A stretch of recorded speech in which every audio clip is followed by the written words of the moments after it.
Bonsoir les amis. Alors, comment vous portez-vous? J'aimerais dire que c'est un agréable plaisir de nous retrouver ce soir sur cette chaîne pour discuter du Congo démocratique. Mais en réalité, dans mon cœur, coulent des larmes qu'on ne peut pas voir. Mon cœur saigne. Parce que nous avons nos frères de l'autre côté du Congo qui sont actuellement en train de souffrir. Ils souffrent. Il y a des mutilations, il y a des viols par-ci par-là, il y a des tueries avec une violence inouïe. Une manière tellement barbare que vous n'avez pas idée.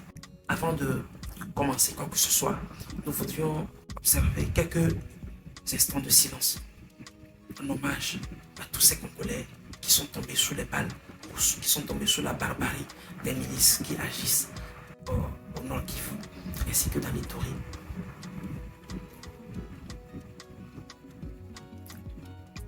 Voilà. Ceci dit, nous voudrions, avant même de commencer la vidéo, revenir sur le discours du président Tshisekedi pendant la campagne électorale. Présentement, il est réélu.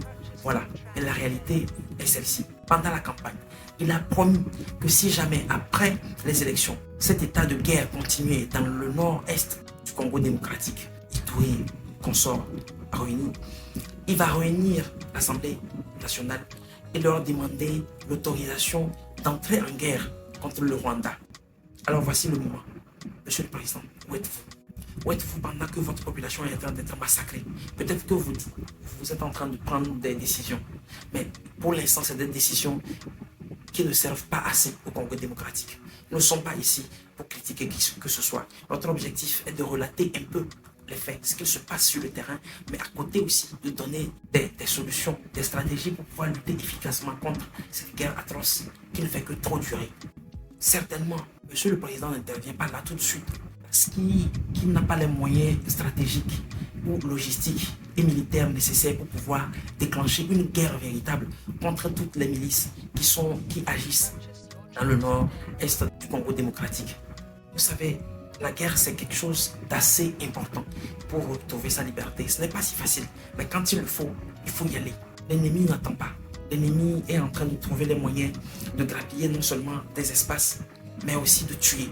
Pour rappel, la guerre qui est en train de se passer au Congo démocratique actuellement puise ses sources dans le génocide rwandais et de toutes ces petites guerres entre milices qui se passent depuis des dizaines d'années, disons 2 décennies et plus, dans cette partie où il y a le Rwanda, le Congo démocratique, l'Ouganda et aussi le Burundi. Alors, cette guerre a 3 sources principales. D'abord, il y a les terres arables et riches qui permettent de faire un agribusiness assez intensif dans cette partie du Congo démocratique. Donc, qui dit terre riche dit agribusiness. Mais à côté aussi, il y a ce que nous appelons le drame géologique. Le fait que le Congo a tellement de minerais que ça attire beaucoup de loups ravageurs. Nous parlons de la Grande-Bretagne, nous parlons des États-Unis, nous parlons aussi de quelques pays de l'Union européenne, dont la France aussi, qui tirent les ficelles pour pouvoir extraire beaucoup de minerais. Il se fait que la guerre ne fait que continuer pendant 2 décennies et plus. Il faut arrêter à un moment donné, il faut réfléchir, trouver des solutions et arrêter cette guerre. Il faut l'arrêter en combattant sérieusement. Alors, je suivais une fois dans l'une de ses vidéos notre grand frère Isaac Mekassa dire qu'il préférait mourir que de violer sa mère ou violer sa propre femme devant ses enfants pour pouvoir survivre. Oui, nous partageons son avis entièrement.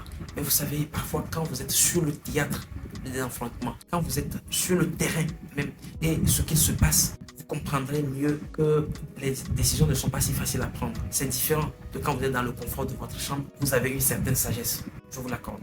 Alors, je suivais la dernière fois avec attention Monsieur le Président qui était assis et qui écoutait relater l'histoire d'un homme qui a quitté le Nord Kivu.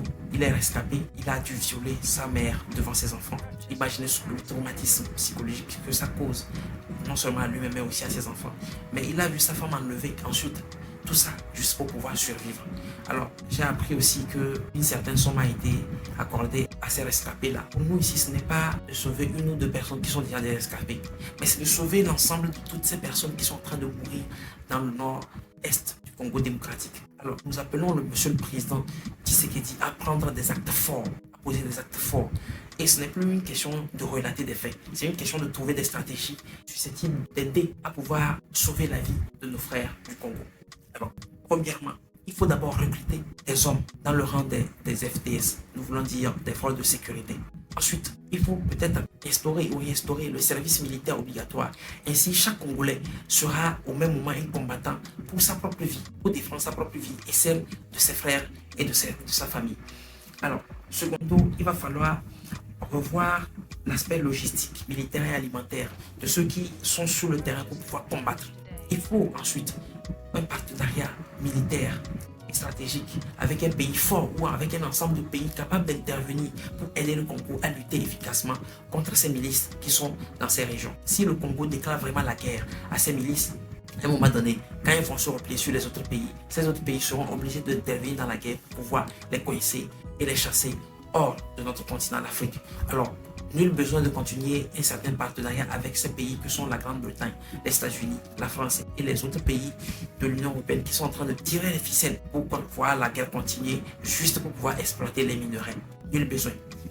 L'une des autres solutions, c'est faire de la RDC un État fédéral avec des entités fédérées capables d'avoir une certaine autonomie, même militaire, dans le but d'avoir plus d'hommes bien armés et une bonne logistique, des forces de sécurité et combattre l'ennemi.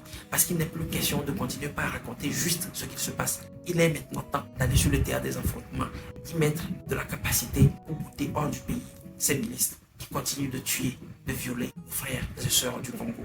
Pour finir, il faudra au Congo un sursaut patriotique.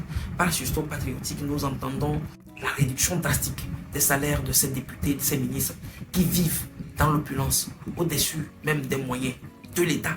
Ils ont des salaires faramineux, plus de 28 000 $ pour chaque député. Vous imaginez ce que ça représente? Vous imaginez ce que ça peut acheter comme arme 500 députés à une assemblée qui servent à peine à faire des propositions de loi. Alors il est temps qu'on cesse la gabégie. Il est temps qu'on aille sur le terrain des affrontements. Souvenez-vous, quand il s'est agi de s'engager vraiment pour combattre les terroristes, le président Burkinabé n'est pas passé par 4 chemins. Il a dû renoncer à son propre salaire. Il demandait à certains dirigeants de la République de réduire leur salaire pour pouvoir aider dans l'effort de guerre. Pourquoi les Congolais ne peuvent pas le faire? Comment 500 députés peuvent recevoir chacun 28 000 $ chaque mois? Ça fait des millions de dollars chaque année. Alors que les gens peinent à manger un seul repas par jour. Alors que les gens peinent à pouvoir s'en sortir parce qu'il n'y a pas une armée régulière avec une capacité logistique et militaire nécessaire pour pouvoir combattre l'ennemi. Alors il est temps que nous changeons les mentalités en Afrique. Plus jamais ça sur notre continent. Battons-nous ensemble et avançons. J'invite tous les Congolais qui sont à l'extérieur. Nous savons que vous êtes très intelligents et que la plupart du temps, vous vous énervez contre les Congolais qui sont sur le territoire congolais et qui, par moments, font semblant de jouer trop la comédie. Ce n'est plus le moment de continuer à critiquer les frères. C'est le moment de rentrer au pays. C'est peut-être le moment aussi de rencontrer le président Tshisekedi pour peut-être lui proposer des stratégies et des plans pour pouvoir venir à bout de cette guerre qui n'a fait que trop durer. Alors, nous sommes de tout cœur avec vous. Battez-vous, tenez dur. La fin est pour bientôt. Si seulement si vous prenez les bonnes décisions et vous posez des actes forts. Je suis Cyril Adéwal.